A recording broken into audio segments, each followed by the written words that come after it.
मूर्ख गधा। एक समय की बात है, किसी कस्बे में एक धोबी रहता था। एक रात जब वह सो रहा था, एक चोर उसके घर के पिछवाड़े में आ घुसा।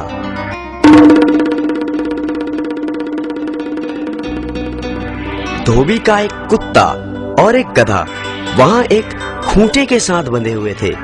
चोर को देखकर गधा कुत्ते से बोला, कुत्ते भाई, देखो चोर घर में घुस आया है और तुम भौंक नहीं रहे हो। क्या ये तुम्हारा फर्ज नहीं कि तुम भौंक कर मालिक को जगाओ? यदि तुम ऐसा नहीं करोगे तो चोर चुपचाप चोरी करके यहाँ से रफू चक्कर हो जाएगा।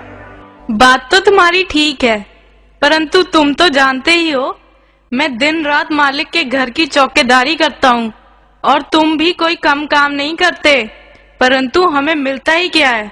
हमें ढंग से पूरा भोजन तक नहीं दिया जाता। ये बात तो तुम ठीक कह रहे हो, परंतु परंतु कुछ नहीं। मैंने तो सोच लिया है, मैं आज नहीं भौंकूंगा। मालिक को जब तक हानि नहीं होगी तब तक वो मेरी कदर नहीं करेगा। देखो, ऐसे आड़े वक्त में ऐसी बात सोचना गलत है। मुसीबत के समय अपनी मांग रखना उचित नहीं। मैं उचित अनुचित कुछ नहीं जानता। मैंने तो जो कह दिया सो कह दिया।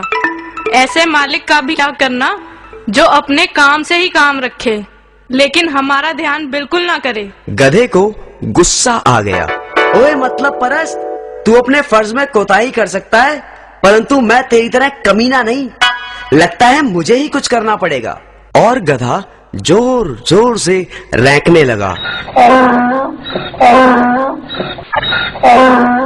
गहरी नींद में सोए हुए धोबी की नींद गधे के रैंकने की आवाज से खुल गई।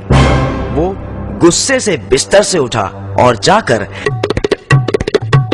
लाठी से गधे को जोर जोर से पीटने लगा। पिटाई इतनी बुरी तरह से हुई कि कमजोर गधे ने वहीं अपने प्राण त्याग दिए। तो बच्चों, समझे कुछ? इसीलिए तो कहते हैं, अपने काम से काम रखो, दूसरे के काम में टांग ना अड़ाओ।